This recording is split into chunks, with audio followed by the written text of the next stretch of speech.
The afternoon sun filtered through the lace curtains of the Hampton Estate dining room, casting delicate shadows across the mahogany table where I sat with my husband Marcus and his parents. It was our monthly lunch tradition, one I'd come to dread over the past 6 months, though I'd never let it show. Catherine Hampton sat at the head of the table in her usual pristine ivory suit, her silver hair swept back in that severe style that made her look perpetually disapproving. Across from me, Richard Hampton barely looked up from his plate, the silent partner in what I'd come to recognize as a carefully orchestrated performance. More wine, dear? Catherine's voice dripped with false sweetness as she reached for the bottle. I noticed how she always called me dear, but never my actual name. Sarah. As if using it would make me too real, too permanent. No, thank you, I replied, keeping my voice steady and pleasant. 3 years of marriage to Marcus had taught me that much. Never give Catherine ammunition. Marcus squeezed my hand under the table, and I squeezed back. Whatever happened, I told myself, we were in this together. He was the reason I endured these lunches. The reason I smiled through Catherine's thinly veiled criticisms about my teaching job, my modest family background, my inability to give her grandchildren yet. According to YouTube analytics, 99% of viewers are not subscribed. That's a huge number. By subscribing the channel that is completely free, you'll help support the channel and never miss fresh content. Marcus was my anchor, my proof that love could transcend social classes and family expectations. So, Catherine began, dabbing at her lips with a cloth napkin, Richard and I have been discussing something rather important. She paused for effect, a skill she'd perfected over decades of hosting charity galas and society events. We're planning to update our estate planning documents next month. It's prompted us to think seriously about the future, about legacy. My phone buzzed in my purse. I ignored it, focusing on Catherine's words, trying to decipher the subtext. There was always subtext with her. Mother, we don't need to discuss this now, Marcus said, a slight edge to his voice. I loved him for trying to protect me, even when I suspected he didn't fully understand what he was protecting me from. Nonsense, darling. Sarah is family now. The way she said family made it sound like a temporary arrangement. She should be part of these conversations. My phone buzzed again, then again. 3 texts in rapid succession. Something cold settled in my stomach. Excuse me for just one moment, I said, pushing back from the table. I think it might be my mother. She hasn't been feeling well. I grabbed my purse and walked toward the bathroom with measured steps, feeling Catherine's eyes boring into my back. Once inside, I locked the door and pulled out my phone with trembling hands. The texts were from an unknown number. Sarah, this is Jennifer from Marcus's office. I'm so sorry to tell you this way. I overheard something today I can't ignore. They're planning something. Check the photo I'm sending. I'm so sorry. My heart hammered as I opened the attachment. It was a screenshot of a text conversation between Marcus and his mother. The timestamp was from this morning. Marcus, she still doesn't suspect anything. Catherine, not a thing. Playing the devoted wife beautifully. Almost makes me feel guilty. Almost. Marcus, and you're sure about the timing? Catherine, today's lunch is perfect. We'll lay the groundwork about the estate planning. Then next week we'll have her sign the papers. Your father's lawyer has everything ready. Marcus, what if she asks questions? Catherine, she won't. She's too busy trying to prove she's good enough for this family, too desperate to be accepted. It's actually rather pathetic. Marcus, once it's done, how long until the divorce? Catherine, 6 months, just long enough that it doesn't look immediately suspicious. Then you'll be free, with everything intact. The prenup loopholes your father found are genius. She'll walk away with nothing, and we'll have what we need from her first. Marcus, and Claire, Catherine, will be waiting, as she has been. A much more suitable match, darling. I read it 3 times, my hands shaking so badly I nearly dropped the phone. Each word was a knife, but together they formed a complete picture I'd been too blind, too trusting, too in love to see. They were using me. For what, I didn't yet understand, but the betrayal was complete. The man I'd loved, who'd promised me forever, who'd made love to me just this morning and whispered how lucky he was to have me, he was in on it. He'd always been in on it. I looked at myself in the mirror. My face was pale, my eyes too wide, my breath coming in short gasps. I had two choices: fall apart here in this bathroom or walk back out there with my head high and see this through. Another text arrived. The papers they want you to sign? They transfer your inheritance from your grandmother to a family trust that Marcus controls. Your grandmother's jewelry, the Vermont property, everything. I found a copy on Marcus's desk. I couldn't stay silent.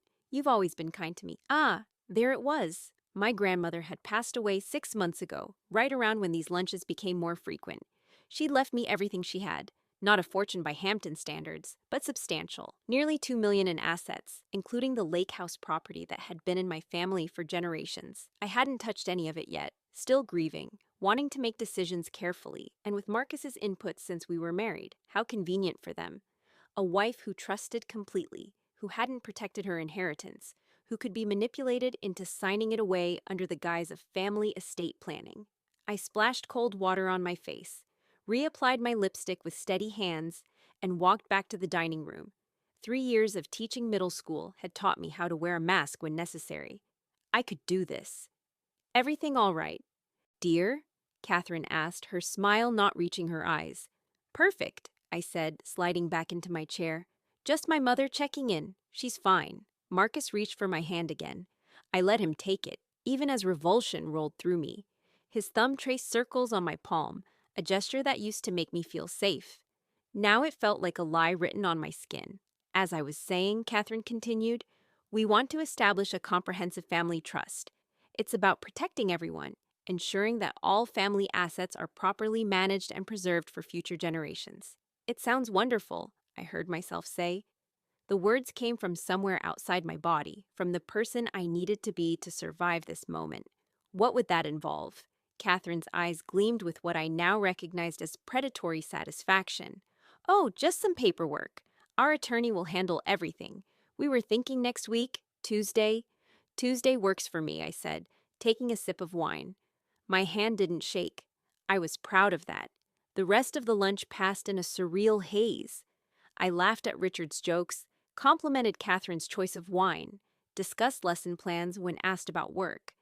I was a perfect actress in a play I'd been unknowingly rehearsing for months. When Marcus leaned over to kiss my cheek, I even smiled. The drive home was 40 minutes through Connecticut countryside. Marcus drove, one hand on the wheel, one hand on my thigh. He was whistling, actually whistling. I stared out the window at the autumn leaves and wondered how I'd been so blind. I think that went well, he said. Mother seemed happy. I agreed, non-committal. Sarah? He glanced over at me. You've been quiet. Are you feeling okay? Just tired, I said, meeting his eyes. It's been a long week.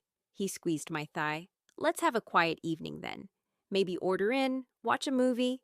That sounds perfect. That night, lying in bed next to him, I stared at the ceiling and planned. I couldn't confront him, not yet. I needed to understand the full scope of their plan, needed to protect myself, needed evidence. Jennifer's screenshot was a start, but I needed more. Monday morning, I called in sick to work, something I never did. Instead, I drove to my grandmother's lawyer's office in Boston. James Morrison had been my grandmother's attorney for 30 years, and he'd handled her estate with meticulous care. Sarah, he greeted me warmly, then frowned at my expression. What's wrong? I showed him the screenshot and explained everything. His face darkened as he read. I'm so sorry, my dear, but I'm glad you came to me before signing anything. He pulled out a file. When your grandmother established your inheritance, she included certain protections. The property and assets are yours alone, separate property regardless of your marital status. For your husband to claim any of it, you'd need to explicitly retitle everything, which is clearly what they're trying to do. Can they force me? Force you? No. Trick you? Manipulate you? Unfortunately, yes, if you sign the right documents. He paused. But knowing their intent changes everything. You can protect yourself. We spent 3 hours going through options. By the time I left his office, I had a plan. More importantly, I had my inheritance secured in a way that no amount of trickery could undo. James had also recommended a divorce attorney, just in case, he said gently. Tuesday arrived. I dressed carefully in a navy suit, professional and composed. Marcus drove us to his parents' estate, chattering about a work project. I responded appropriately, playing my part. The library was set up like a business meeting. Catherine and Richard sat on one side of the antique desk, with Marcus beside them. Across from them, an empty chair waited for me, and beside it, a thin man with wire-rimmed glasses. The attorney, I assumed. "Sarah, wonderful to see you," Catherine purred. "This is Harrison Webb, our family attorney. He'll walk you through everything." I shook Harrison's hand and sat down. A stack of papers waited in front of me. "Mrs. Hampton," Harrison began in a dry, efficient voice, "these documents establish a comprehensive family trust. Your husband and his parents have already signed. All that's needed is your signature to include your assets in the family's collective holdings." "I see," I said pleasantly. "May I read through them first?" A brief flicker of annoyance crossed Catherine's face. "Of course, dear, but it's all standard legal language. Harrison can explain anything confusing." I picked up the papers and began reading. Marcus shifted beside me. I could feel his tension, his eagerness. How had I never noticed how he looked at me like I was a mark, not a wife? The documents were exactly what James had warned me about. Page after page of legal jargon that, when translated, meant I was signing over complete control of my inheritance to a trust that Marcus and his parents controlled. I would have no access, no say, nothing. It was masterfully done, almost impressive in its thoroughness. "These are quite comprehensive," I said carefully, setting them down. "I'd like to have my own attorney review them first." The room went very still. "Your attorney?" Catherine's voice had lost its warmth. "Sarah, dear, we're family. Harrison represents all of us. I understand, but these are significant assets. My grandmother's legacy. I'm sure you do the same in my position." Marcus touched my arm. "Sarah, you're overthinking this. This is about protecting our family." "Our family," I repeated softly. "Yes, I suppose it is." "Mrs. Hampton," Harrison interjected, "I assure you these are standard estate planning documents. There's nothing unusual here." I looked at each of them in turn. Catherine, barely containing her fury. Richard, uncomfortable but complicit. Marcus, my husband, with something desperate and ugly in his eyes. Harrison, paid to make this theft legal. "No," I said clearly, "I won't be signing today." "Sarah," Marcus started, "I need time to review with my own counsel. Surely that's reasonable." Catherine stood abruptly. "This is insulting. After everything we've done to welcome you into this family." "Everything you've done." The words escaped before I could stop them. 3 days of holding everything in, of being careful and strategic, suddenly felt like too much. "Tell me, Catherine, what exactly have you done? We've treated you like a daughter. Have you?" I stood too, facing her across the desk. "Or have you treated me like someone you had to tolerate until you could steal from me?" The silence was deafening. "I don't know what you're talking about," Catherine said, but her voice wavered. I pulled out my phone and opened the screenshot. "I think you do." I watched the color drain from her face as I held up the phone. Marcus grabbed for it, but I stepped back. "Someone sent this to me at lunch last Sunday, while I was in your bathroom, actually. Every word of your plan with Marcus." That's fabricated," Marcus stammered. "Sarah, someone is trying to cause trouble." "Really? So you didn't text your mother about me signing papers? About divorce in 6 months? About Claire waiting?" Richard spoke for the first time. "Claire Vanderbilt?" Catherine shot him a murderous look. Apparently, not all of her husband had been in on every detail. "Yes, Dad, Claire." Marcus's composure was cracking. "But Sarah, you have to understand. I don't have to understand anything." My voice was steel now, all pretense gone. "You married me to steal my inheritance. That's all I need to understand." "It's not like that," he said. But even he seemed to know how hollow it sounded. "Then how is it, Marcus? Please explain to me how planning to divorce me while stealing everything my grandmother left me is something other than exactly what it looks like." He said nothing. None of them did. Harrison had quietly begun packing up his papers. "I'm leaving," I said. "I'll be out of the house by tonight. My attorney will be in touch about the divorce." I walked toward the door. "You can't divorce him," Catherine hissed. The prenup you think protects you? The one that says I get nothing if I initiate divorce without cause?" I turned back to face her. "Fraud is cause, Catherine. So is planning to defraud me. My attorney is very confident."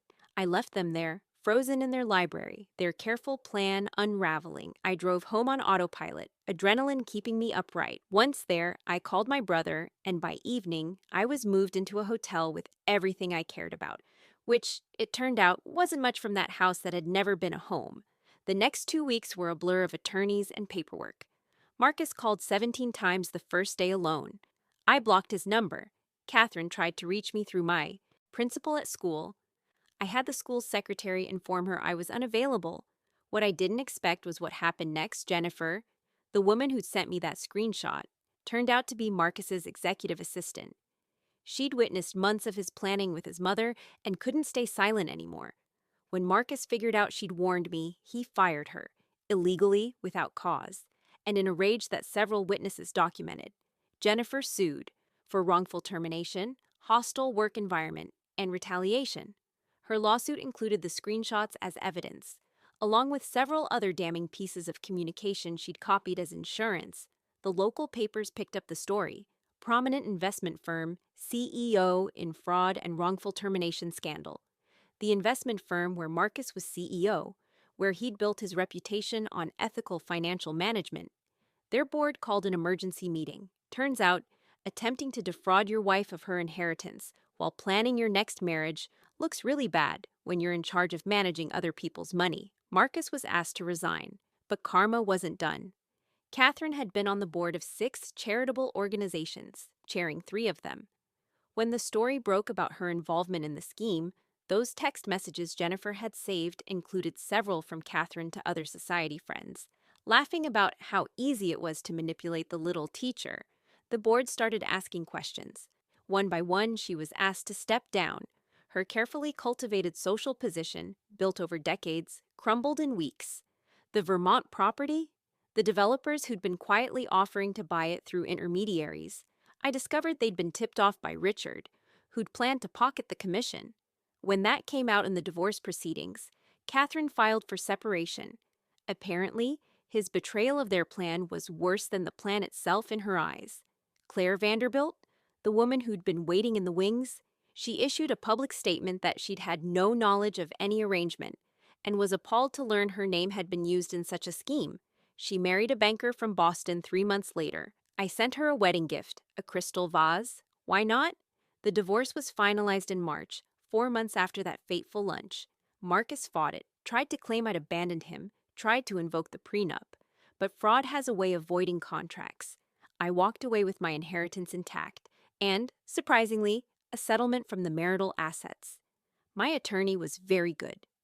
The day the divorce was final, I was in Vermont, standing on the deck of my grandmother's lake house, the property I'd almost lost.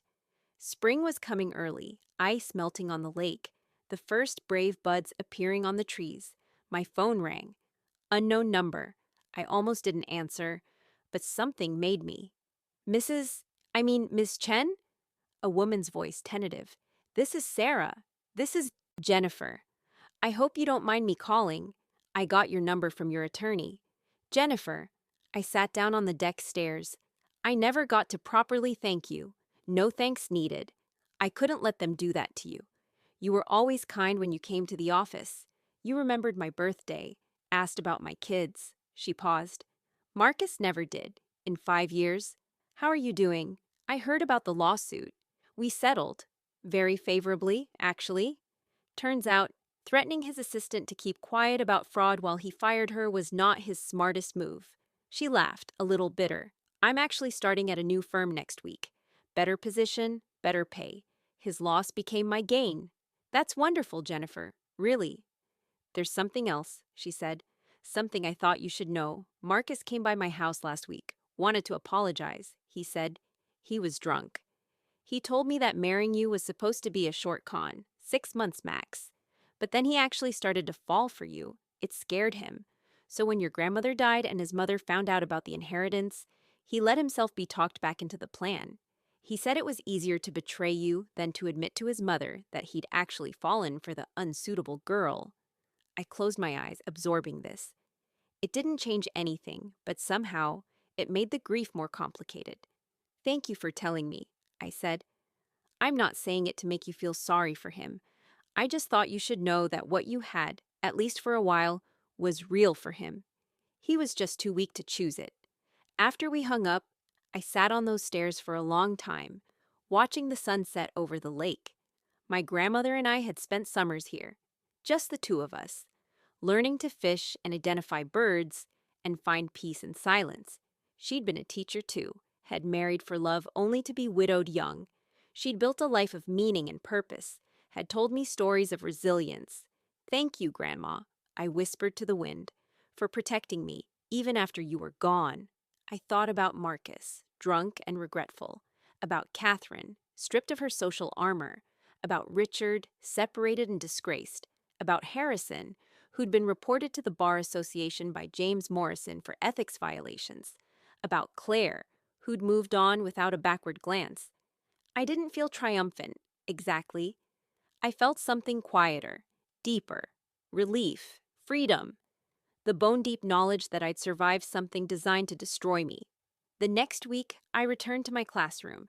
My students, who'd been told I was dealing with a family emergency, welcomed me back with a handmade banner and terrible poetry. 12-year-old poetry is wonderfully terrible. I hung every piece on my classroom wall. "Miss Chen?" Amara, one of my brightest students, stayed after class. "Are you okay? You seem different." "Different how?" She considered this with the seriousness of youth. "Sadder but stronger, like you learned something hard." I smiled, really smiled, for the first time in weeks. "That's very perceptive, Amara. Yes, I learned something hard, but I'm okay. Better than okay, actually."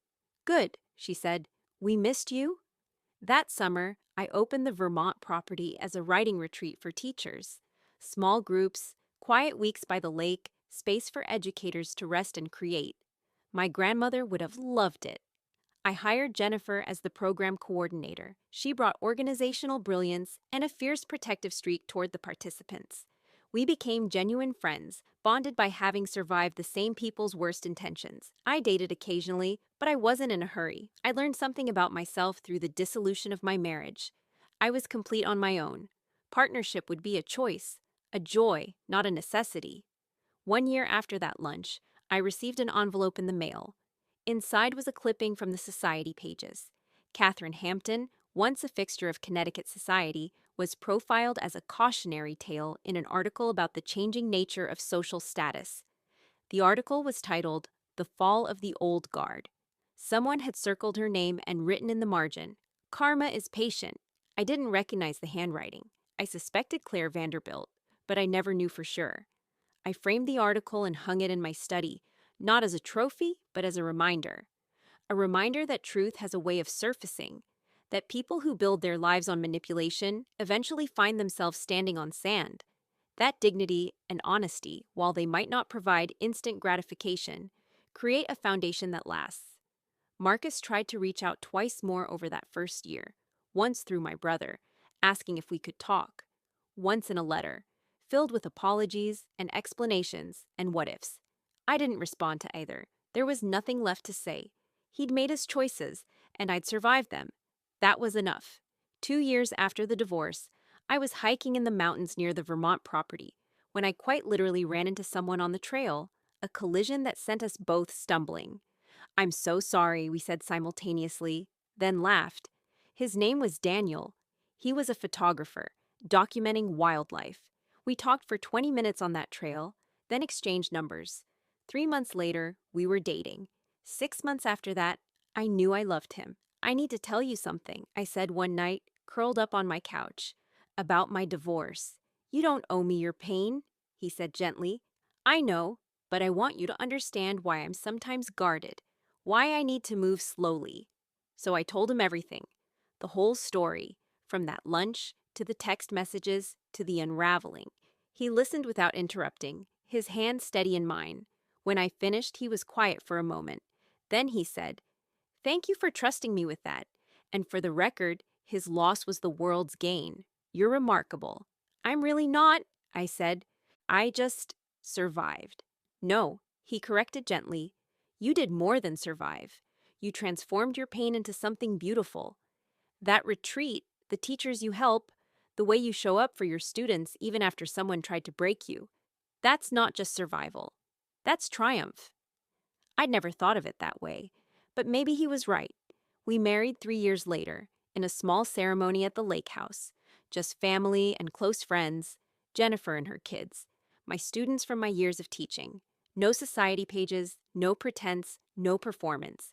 Just love, freely given and freely received. Marcus wasn't invited, of course, but I heard through mutual acquaintances that he'd seen the announcement, that he'd called it a waste that I'd married some nobody photographer. It didn't hurt the way he might have hoped. It actually made me sad for him, that he still measured people's worth by their social standing and bank accounts. Catherine sent a gift, surprisingly. A crystal vase, expensive and cold, no card. I donated it to a charity auction. On our wedding night, Daniel and I sat on the deck, watching the stars reflect on the lake. "Do you ever think about it?" he asked. "About what your life would be like if it hadn't all fallen apart?" I considered this carefully. Sometimes, I admitted, but not with regret. If none of it had happened, I'd still be living a lie. I'd still be trying to be enough for people who'd never value me.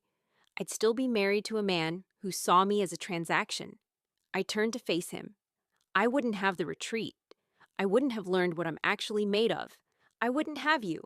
So, you're saying you're grateful for the betrayal? No, I said firmly. I'm grateful for what I did with it.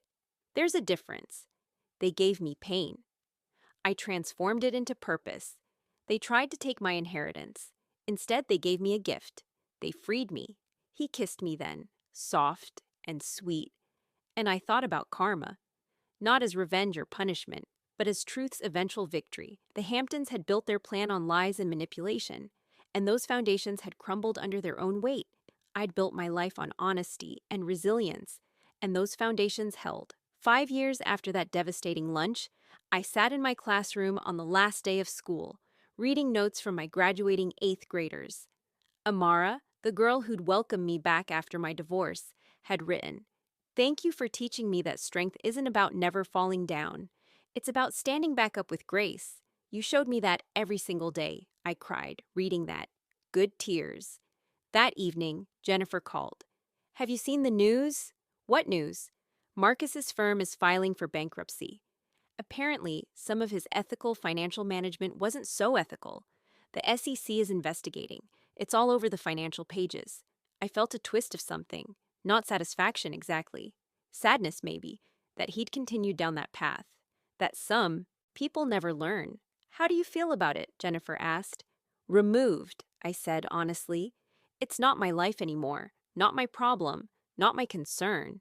"That's growth," she said approvingly.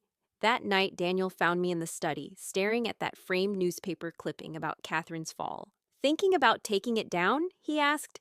"Actually, yes, I don't need it anymore." He helped me remove it from the wall.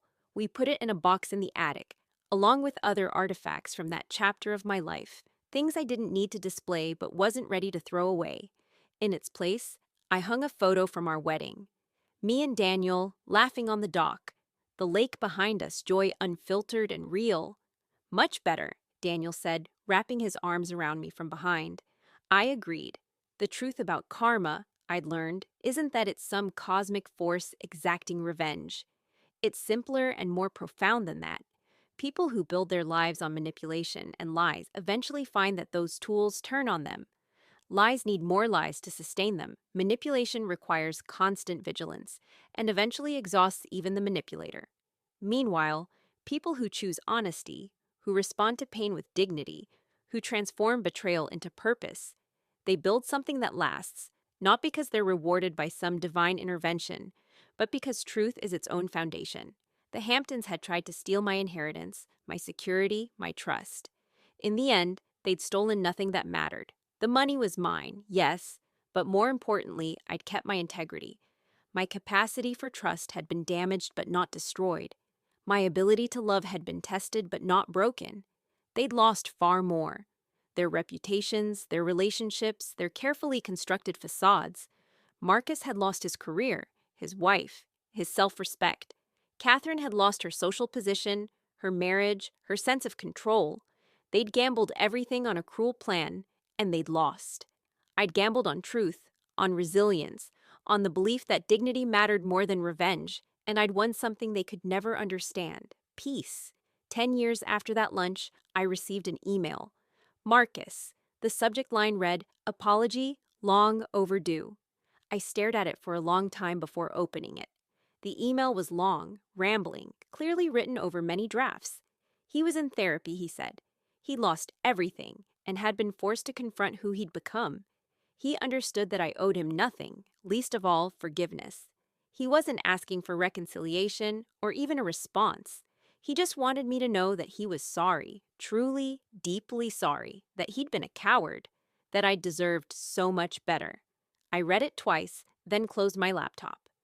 "Who is that from?" Daniel asked, looking up from his camera equipment. "Marcus. An apology." "Are you going to respond?" I thought about the girl I'd been 10 years ago, sitting in that bathroom, her world shattering, about the woman I'd become, who'd built a life of meaning and purpose from those shattered pieces. "No," I said. What would I say? I hope he finds peace, truly, but that's his journey, not mine. My journey is here. I never did respond. That email stayed in my inbox, unread by Daniel, unseen by anyone but me. Sometimes I'd see it there and remember. Not with pain, but with something like gratitude. Gratitude for having survived, for having learned, for having chosen, again and again, to stand back up with grace. Years later, my students would ask me why I chose teaching when I could have done anything with my inheritance. I'd tell them that teaching was my inheritance, not from my grandmother's money, but from her example.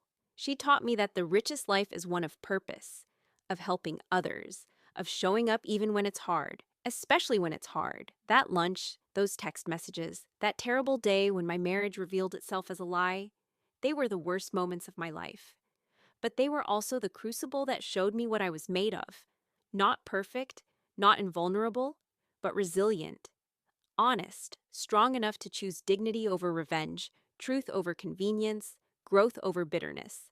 The Hamptons had tried to write my story as a tragedy, the naive girl taken in by sophisticated schemers. Instead, I'd written it as a transformation, the woman who discovered her strength in her darkest hour. And that, I'd learned, was the real meaning of karma, not punishment delivered from above, but the natural consequence of our choices. Choose manipulation, lose trust. Choose lies, lose truth. Choose dignity, gain peace. I chose peace. Every day, I chose peace. And unlike the inheritance they'd tried to steal, no one could ever take that from me.